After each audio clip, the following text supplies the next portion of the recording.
Hello everybody, welcome back with some more Sonic Adventure Director's Cut, and today we're going to head into Stage 10, which is Final Egg. Just as I guessed, one of these doors was going to be the next level. This one sucks. Oh my god, it's... Especially trying to do the time trial run, basically, which is, you know, the A rank emblem, or whatever you want to call it. It's ridiculous, sometimes. Of course, you know, speed dashing your way through everything, and you gotta deal with these lasers and these enemies, and oh man, just if there was any level I did not like besides Skydeck, this would be the other one. Is this worse than Skydeck? Yes, it's worse than Skydeck. How about that? Like, Skydeck is pretty dang easy if you know where to go and you don't, you know, if you don't mind the whole tilting aspect of it. But this level, just no. This one has a whole lot of obstacles. And this definitely makes it as one of the final Eggman levels. I'd admit that is a legitimate Eggman level. I mean, it's supposed to be hard, you know. That's what I think Eggman levels should be, or at least final levels in general. They should just be hard. But then again, you have companies like Capcom and whoever just completely make all these stupid boss rush final levels and stuff. It's like, come on, guys, that's not a real level. That's just sending me through another... sending me back to those fucking bosses again. But, you know... oh well. I wouldn't try doing your light speed dash there. I wouldn't do that. That'd be kind of a silly idea. Because it's like 2 rings like every... no, I don't even know. I'm gonna go... I'm taking a nap, guys. Goodbye. I'm kidding. Okay. Ooh. Now here's the real fun part of the level right here. Trying to get over this stupid hammer without getting hit. That can cause some problems. Especially when your stupid platform doesn't want to move when you want it to move. Oh wow, that's great. Wait, I fell down the place I was supposed to fall down. I glitched in the game. I don't even. Actually, what's cool is right here you can pretty much fall all the way down if you know exactly where to fall down to. Well, where to fall down to is pretty obvious, admittedly, but... and then of course we take the elevator down. This should be a pretty quick level. We're going by pretty quick. It's probably because I did it so much in that speed trial thing. And, you know, I just got used to how stupid this was. I think it's like a minute or so. Or 2 minutes you have to beat it in, or something ridiculous. I don't remember. It's been so long since I actually done that one. I will not be doing it on here. What I see it as is I got it done, so yeah. You're not home attacking here. If you home attack, you're just going to constantly be attacking those dorks over there. And it'd just be a waste of your time. You wouldn't be getting nowhere. Even if you try to like get away from them, you'd be getting nowhere. Now this is the part that kills me off a lot, and because I'm not really a very patient person. I usually killed myself that way, you know, just dorking around. I never went up there before. Let's go check that out. What the hell? Just get in my way, what a dick. Hold on, you know what? Okay, thanks game. Thanks a lot. Okay. We got speed shoes, that's great. That's just awesome. Now I think you have to beat this level in like 5 minutes or something. It is a realistic and possible time, just it seems kind of funny. You know, it's like, oh yeah, beat this in this amount of time. I hate these stupid... I get it. I get it. I really do. It's Sonic. You know, he's supposed to be the fastest thing alive. And when it just... you know, he's supposed to be, you know, fast. Yeah, and time trials make sense. But not when they're super ridiculously fast, especially for a game like this that... probably doesn't even know what fast is half the time. Okay, man. Sorry I sound really unenthused. I really like playing Sonic Adventure as Sonic. But just these final levels, like Lost World and this one, I don't know. These two just get me sometimes. Red Mountain's still pretty cool. At least I have a favorite level. At least I can say that. Unlike some games where it's like, no, I just... like Sonic Heroes. Oh my god, I don't think I even have a favorite anymore. That game's just ridiculous. With how level design can be. Oh, that's treacherous territory there. We'll be getting to that game sometime. And just like frickin' Galaga, if you get caught, you probably get sucked up and turn into a jet. Or an evil jet, I should say. An alien spaceship. But here we go. We basically just finished the level. Yay. Well, you have to come over here first. Yes. Yeah, there's no capsule to break. Just come over here and you win. That's pretty much how it is. I don't know why some of these don't have capsules, but okay. I guess Eggman just has placement issues, I guess. That could be why.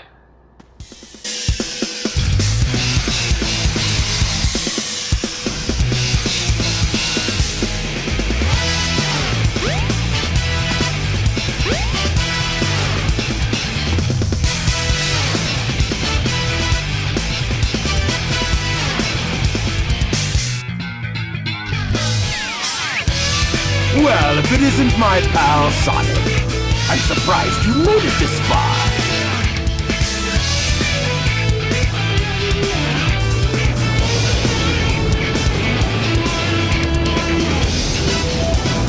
Hold it right there, Eggman.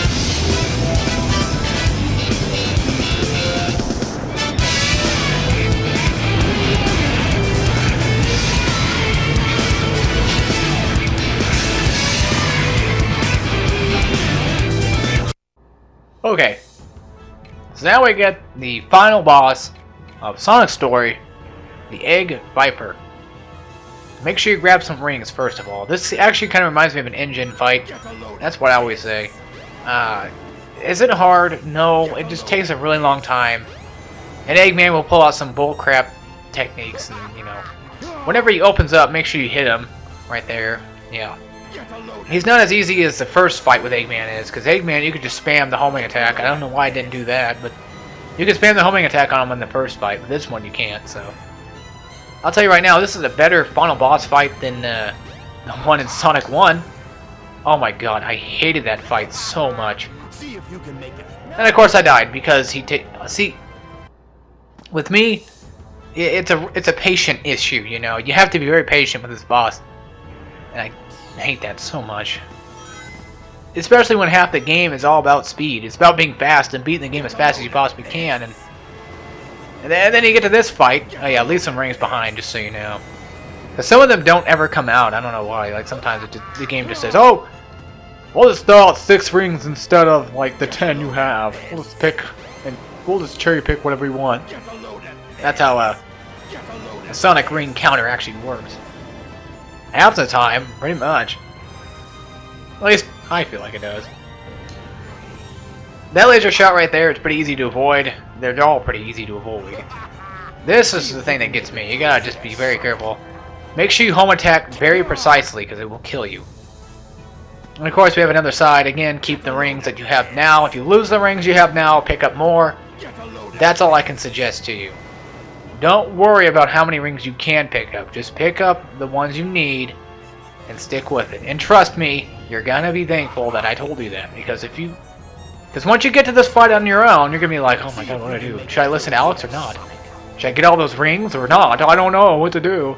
Alex, tell me. Okay, I'll tell you. You just be very, very, very patient. That's all I can tell you. And grab rings. Not as many rings as okay. This is the thing that actually does get me.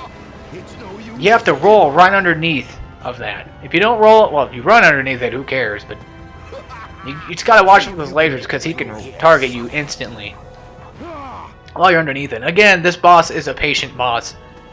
Kind of like the final boss. They're all pretty much fate. You know, just wait for him to come out. Wait for your perfect opportunity to attack. And of course, he has thousands upon thousands of attacks to kill you with. This one specifically, I like this ability right here. I don't remember who did it. I think it was in Sonic Advance 2. There was a boss that you had. He shot out these spike wheels, like he did that right. He did right there, and he had to jump on them. And I thought that was a pretty cool boss. That was probably one of my favorite bosses of Sonic Adventure 2. Advance 2. Oh my fucking god! You see what I'm talking about? This whole fight is just... It's not luck-based, but god, is it stupid. I mean, it's a terrible boss.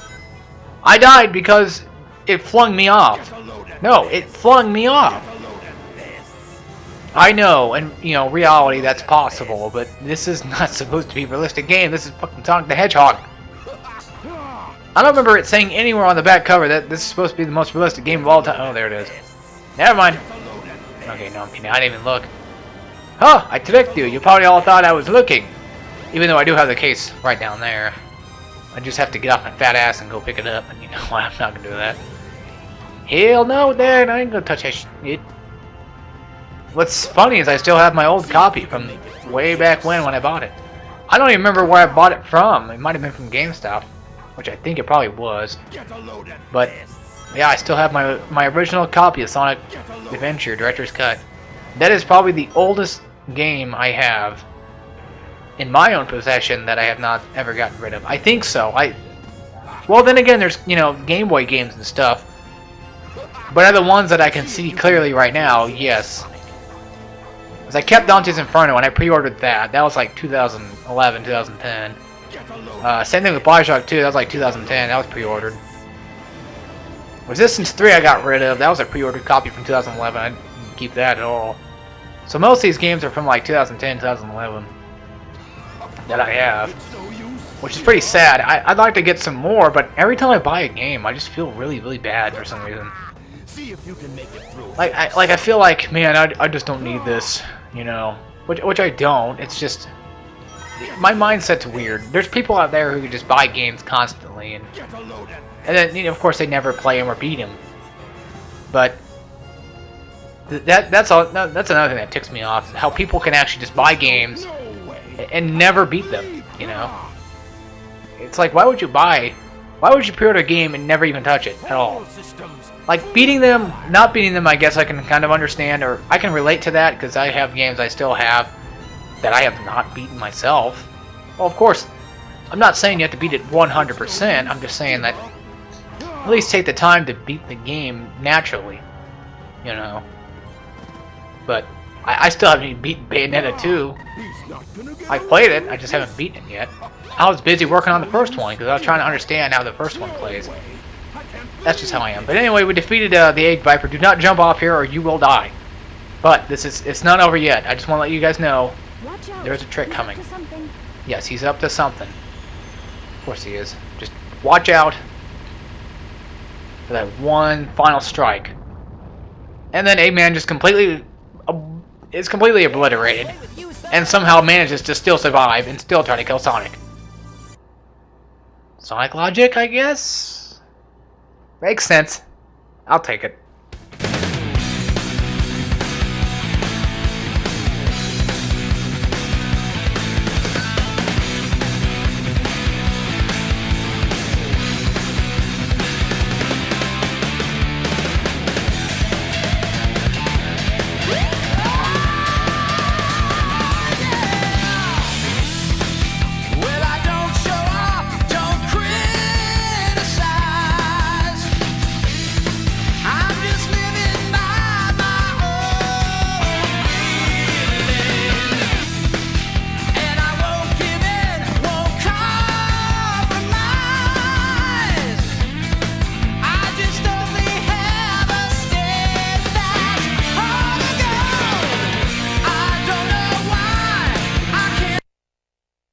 Yeah!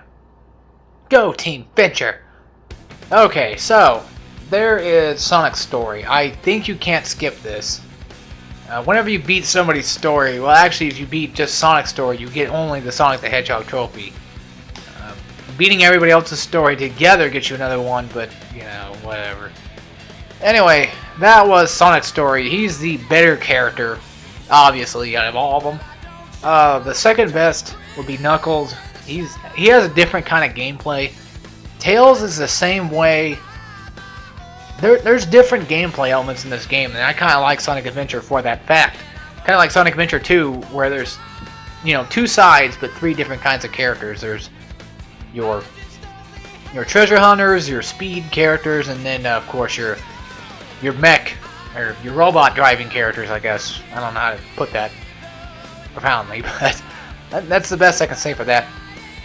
This exact credit you're gonna see 5 more times this game. You can't skip it either. I don't know why old games do that, but they do. But I guess while I had the moment to bitch and rant about things, I kind of want to go on about something. I was talking about like how I feel really bad about buying more and more games, and of course having a whole lot of systems. It's because I don't want to feel like, you know, I don't want to be stereotyped in the fact that I'm a no-life gamer who lives in his mom's basement. No. It's just, that's what I feel like every time I buy one. Like, if I go out and some chick sees me, they're like, oh, she's probably just a gamer. You know, and, oh.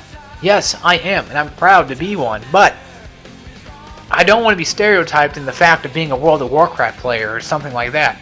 I'm pretty sure there's people out there who play, well, actually, I know a few people out there who have played World of Warcraft, and they might still do. I know one still plays like RuneScape, but he doesn't live in his mom's basement. He lives with my father, I think, at the moment right now, because he's got a girlfriend himself too. So you know, it's just a negative thing towards gamers, and I hate it. Yes, I do have a lot of games. That is true. Most of them being PlayStation 3 games, because I really love the PlayStation 3. It's my second favorite console, if I had to say. My favorite console, well, the most used console would be the PlayStation 3. I've used that one way too much. I've gone through... This is my third PlayStation right now. There was our older PlayStation we bought way back in the day, like 2000, oh man, 8, something like that. And we still have that one, actually. It's funny. Yeah, we still have... Yep, there you go, John St. John. There, I told you guys. We still have that one. And then I bought my old one, which is the one I'm playing on right now. Back, it was 2 years ago I bought it. And it still runs just fine. It still does me dandy. Even though I've had moments where it shut down on its own. You know, a fuse will blow out or something, the whole thing will go kaput. And then now I have my new PlayStation 3, which is a 500 gigabyte that I bought myself to upgrade to. And I have to switch back between that one and that one. I'm still working on figuring out what I should do with the transfer, if I should even do it. That's another thing about me too, is I'm always paranoid of what I do. Maybe I should just step up and say, nope, fuck it. You know what? If I got the money to do something I want to do, I'll just do it. You know, money is... This is what somebody told me. Somebody told me this. He said, you know, money is basically just green paper, you know, and until you spend it. And I'm like, yeah, you know, that makes sense. I don't know if he watches my videos or not. If he does, it'd be kind of odd, but hey, how's it going? And I do actually have a lot of DVDs too. I only have 1, 2, 3, 4, 5, 6. Not counting the other movies, 6. Well, I only have like 1, 2, 3. 3 animes on DVD. I know, only 3 animes on DVD, right? Yeah, I'm totally a nerd. I'm on otaku all the way. Yeah. I got Beavis and Butthead DVDs. I love Beavis and Butthead, that's for sure. And of course the movie. I've had that forever. And I don't have much GameCube or PlayStation 2 or PlayStation 1 games for that matter, hard copy wise. I got a few Wii games, sadly, but everything is PlayStation 3. I do love the 64. I don't have one. I would like to have one. But I was going to talk about how, like, there's a 3-in-1 game system that plays Super Nintendo, and Sega Genesis games. And from what I've heard, the Sega Genesis is the best port on that system. I was looking at one of my guys' videos from years ago. If you guys know who it is, his name is Review Tech USA. And lately he's been doing a lot of talking about how, you know, Xbox and PlayStation and Wii U are doing and stuff like that, the fancy stuff. But I was watching one of his older videos of the Retron, which is something I've seen in my local game store, and I'm like, man, that looks pretty cool. For about $70, I think, for that thing. I don't know, but it plays 3 different kinds of things, and it has multiple ports, and you can put in your old controllers and everything, and it's great to see that and great to have it, especially for those really old school gamers who really love the old school stuff. We only got 1 and too many games. Ending, you have to beat all the endings. Pretty much it. But this is where you can see your emblems at. Again, there is the 1, 2, 1, 2, 1, 2, 3. Yeah, see, we went through it basically normally. Missions are kind of silly. You just run around the level and you find cards and you pick them up and You get a new mission, I guess. Well, anyway, what sucks about this, on the GameCube version of Sonic Director's Cut, beating the game or getting emblems, I think it was, you get newer games to play, like, you know, the Sonic the Hedgehog 1 for the Game Gear, which has Bridge Zone. Yeah, I know. That was what I thought Sonic the Hedgehog 1 was for a while after. As I had this game and then I bought the Mega Plus collection and then that had the real Sonic 1. I'm like, oh, that's pretty cool. That's enough bitching about me. I don't know who I'm going to do next. It might just be Tails. Might just get him out of the way. He's going to be really short. Good mom spit there. He's going to be pretty short, like 4 to 5 videos possibly. He does have a few sub-games. Actually, we can go see that right now. I'll show you how much shit he's got. It's pretty funny. I'll show you everybody's real quick. Show you how short they are. Of course, this is mission-based. You can go to Trials. Action Stage. Yeah, see, Sonic had 10. No, that's not what I wanted. I went to Trials. Oh, Emblem Result. Okay, yeah. Sonic had like 1, 2, yeah, see 10. Tails has 5. Knuckles has 5. Amy has 3. E102 has 5. And Big has 4. Big has 1 more than Amy. I know. Ridiculous. Well, anyway, guys, I guess I'll end off the episode for real this time. And I'll see y'all next time when we play some more Sonic Adventure Director's Cut. And then if you guys are continuing on for Tails' story, which I'm gonna do Tails' stories next, and then I'll work on Knuckles and Amy, and then probably E102 and Big. Yeah, that should be how it's gonna go. There's no specific order, just how I actually feel like doing it. Here for a second. But I will see you all next time when we play some more Sonic Adventure Director's Cut. So take care, everybody.